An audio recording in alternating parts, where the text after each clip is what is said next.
Hi welcome back to my channel AJ cinema time. வணக்கம். இன்றைக்கி நம்ம பார்க்க போகிற படத்தோட பேர் ஹவ் இட் எண்ட்ஸ். இந்த படம் 2012 மாதிரி ஒரு உலகமே அழியிற படம்.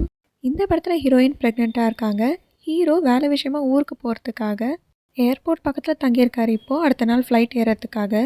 அடுத்த நாள் காலையில் ஹீரோக்கு வீடியோ கால் பண்ணுறாங்க. அப்போது அவங்க இருக்க ஏரியாவில் கரண்ட் கட் ஆகி நிலநடுக்கம் வந்த மாதிரி இடமே ஆடுது. ஹீரோயின் இங்கே என்னமோ நடக்குது அப்படின்னு சொல்லிகிட்டே இருக்கப்போ லைனும் கட் ஆகிடுச்சு. அவங்கள பார்க்க ஃப்ளைட்டில் ஏறி போகலான்னு ஹீரோ ட்ரை பண்ணுறப்போ ஃப்ளைட் எல்லாமே கேன்சல் பண்ணியிருக்காங்க. இப்போ ஹீரோயினோட அப்பா ஃப்ளைட் இருந்தாலும் இல்லைனாலும் நான் என் பொண்ணை போய் காப்பாற்ற போகிறேன்னு காரில் கிளம்புறாரு. ஹீரோவும் இப்போ ஹீரோயினோட அப்பா கூட சேர்ந்து ஹீரோயினை காப்பாற்றுறதுக்காக காரில் 2 பேரும் போயிட்டுருக்காங்க. அவங்க போகிற வழியெல்லாம் எல்லா காருமே ஓடாமல் நின்றுடுச்சு. செல்ஃபோன் சிக்னலும் போக போக கட் ஆகிடுச்சு. ரேடியோ மட்டும் அப்பப்போ வேலை செய்யுது. அதில் எல்லா இடமும் கொஞ்சம் கொஞ்சமாக அழிஞ்சிட்டு வர மாதிரி சொல்லிகிட்ருக்காங்க. இப்போ இவங்க 2 பேரும் அங்கே சேஃபாக போய் ஹீரோயினை காப்பாற்ற முடியுமா இல்லையா அப்படிங்கிறது தான் இந்த படத்தோட கதை. இந்த படம் நெட்ஃப்ளிக்ஸில் இருக்குது. உங்களுக்கு இந்த வீடியோ பிடிச்சிருந்தா லைக் பண்ணிக்கோங்க. நம்ம சேனலை சப்ஸ்கிரைப் பண்ணிக்கோங்க. பக்கத்தில் இருக்க பெல் ஐக்கானை கிளிக் பண்ணிக்கோங்க. அடுத்த வீடியோவில் பார்க்கலாம். அது வரைக்கும் tata bye bye from AJ cinema time. வணக்கம்.